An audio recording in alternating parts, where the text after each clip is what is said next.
As could be expected, in the morning hours, I found Ijo sitting in meditation.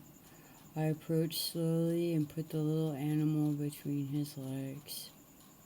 The kitten immediately settled there, purring, and fell asleep. Ijo sat immobile until the incense stick had burned out. Then he yawned, stretched, smiled, and caressed the kitten's soft fur. As he was doing this, he proposed to Cohen. One morning, the monks of the Eastern Hall got into an argument with the monks of the Western Hall over the possession of a cat. Seeing this, Master Nansen took the animal and a large knife and held them up. If one of you can tell me the meaning of this, I will not cut the cat in two. The monks could not reply, so Nansen cut the cat in two. Here, Ijo imitated the harsh sound of a cat dying.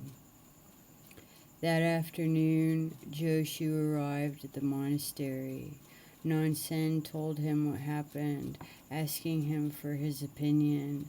Joshu took off one of his sandals, placed it upon his head, and left the monastery. Nansen said, "If you had been there, you could have saved the cat." Ijo now made a soft mewling sound, imitating a cat being born.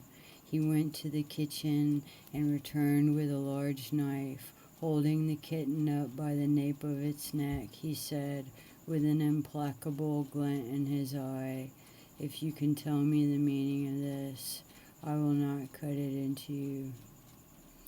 I began to sweat and breathe hard. I felt as if I would suffocate. What were Nansen and Ijo talking about when they said the meaning of this? Did holding the cat up with the knife mean that life and death are the same thing? Or did this refer to the illusory, dreamlike reality in which we believe we exist? Or did it refer to the illusory I disputing possession of something equally illusory? Or was it the emptiness beyond words? And why that absurd sandal on the head and Ijo's two cries imitating the death and birth of the kitten? Seeing my state of incertitude, Ijo escalated the pressure on me by raising the knife as if to give it a fatal blow. The kitten began to meow in protest. I lost control. Leaping upon Ijo, I grabbed his hand, forcing him to drop the knife, pushing him down to the ground and wrestling the cat away from him, holding it protectively against my breast. I backed away, horrified. To me, this act had been a sacrilege. In that moment, the Buddha had been knocked off his pedestal and my mystical illusions were shattered into 1,000 pieces. My friendship with this monk was obviously at an end. I was certain that when he had recovered, he would formally expel me from the zendo. Old, painful memories were surging through my mind like an irresistible flood. On my 4th birthday, a neighbor had given me a beautiful gray cat named Pepe. This animal and I established a deep love. He became as attached to me as a dog, came when I called him by his name, and sat waving his paws in the air when he wanted me to share my food with him. He played with me often, never using his claws on me, and spoke to me in a language of meows that I understood. Every night, he came to sleep with me, snuggling under the sheets. My father was convinced that cats who breathe near the face of a child transmit tuberculosis. One day, he killed him in the garden, putting a bullet through his head. My happiness with Pepe had lasted only 6 months. Only 4.5 years old, I found out how empty the world becomes when a beloved friend dies, or rather, how full of his absence the world becomes. The sadness flowed right through the marrow of my bones, and I harbored an impotent bitterness toward Jamais, my father. Now, even with my sense of guilt at having physically attacked my master, I could smile with relief. I had accomplished something of which I was incapable as a child, saving my cat's life. And then, to my utter astonishment, I watched Ijo get up from the ground, grinning from ear to ear. He stood in front of me and exclaimed, "You resolved it."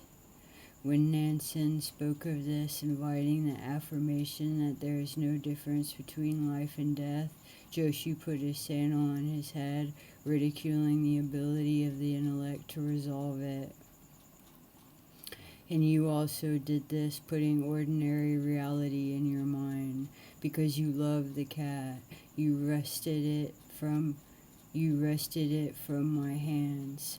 Choshu was also saying that if you have to kill cats to lead your monks to awakening, your Zen makes no sense. Kwatsu, Kwatsu, Kwatsu. What joy. Life is only a fleeting dream, yet a living cat is not the same as a dead cat. And then he embraced me heartily, bursting with laughter and compelling me to do a little dance with him. I was still holding on to the cat, which was purring contentedly. I felt a certain reticence, even as I participated in this merriment. Perceiving this, Ijo took the cat from me gently, murmuring "arigato," and caressed it with surprising tenderness. Then I followed him into the kitchen, where he gave it a bowl of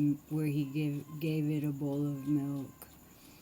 Looking around this impeccably clean and ordered room, I could not help feeling that every object in it exuded the sadness of an orphan. The joy of a little kitten lapping milk only accentuated the coldness of the atmosphere there. I could not help blurting out, "Ijo, I think you need a wife." "It's true," he explained, stretching his left hand towards the ceiling, making a fist. The next day he took a plane to Japan to search for a companion.